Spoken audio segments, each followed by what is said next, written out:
So this is just an interview for the newspaper. I just have a couple of questions. Mr. Gray will see you now.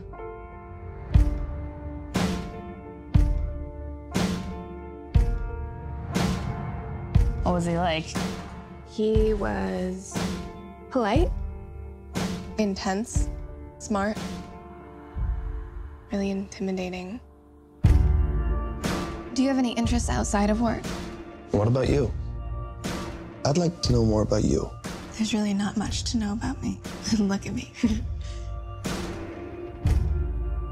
I am.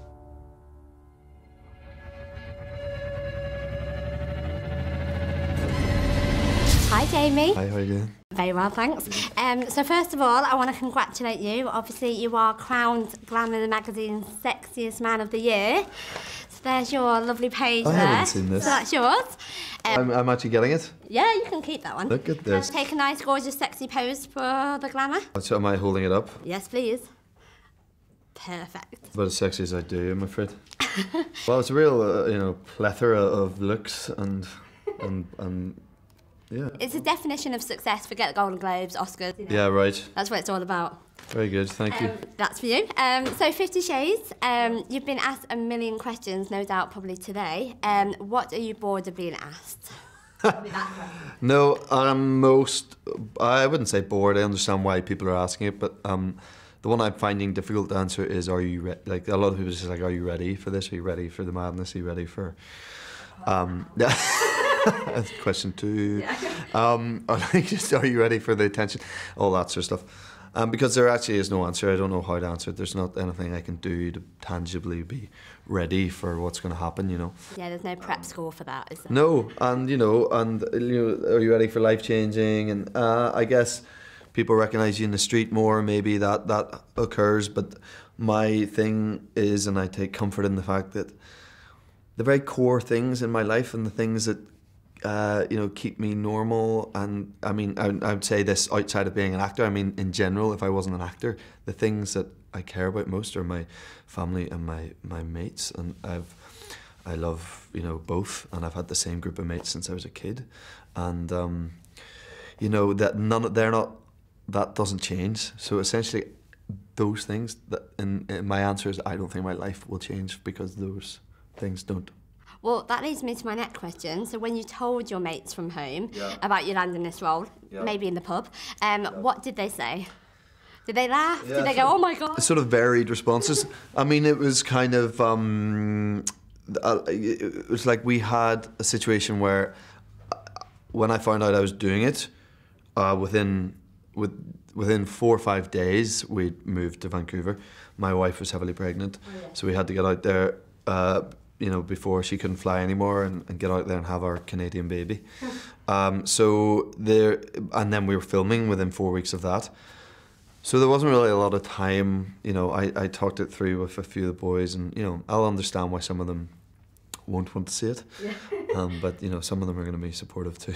So we're loving the beard that you're sporting today.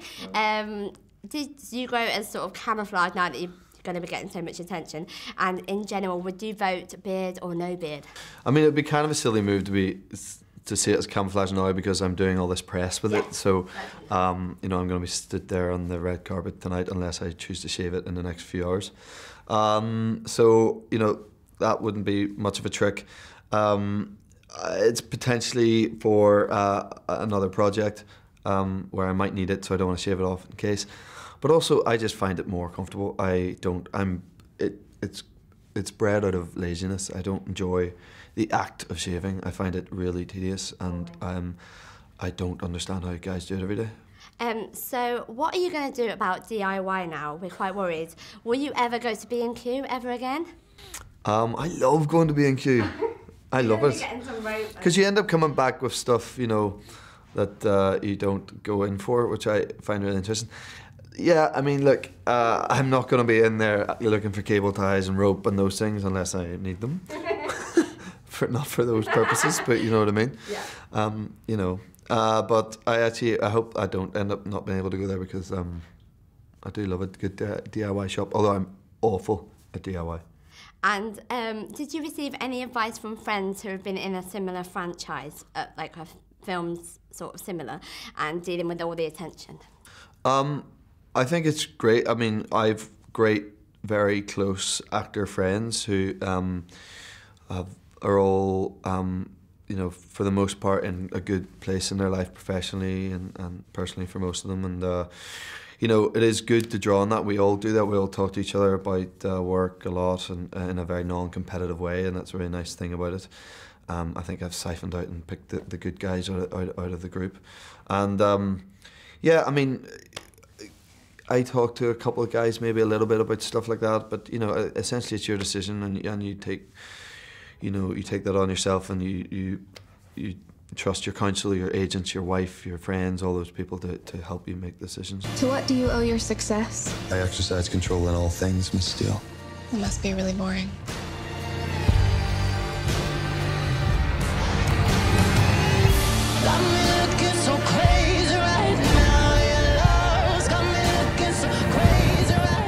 I'm incapable of leaving you alone. Then don't. I had a rough start in life. You should steer clear of me.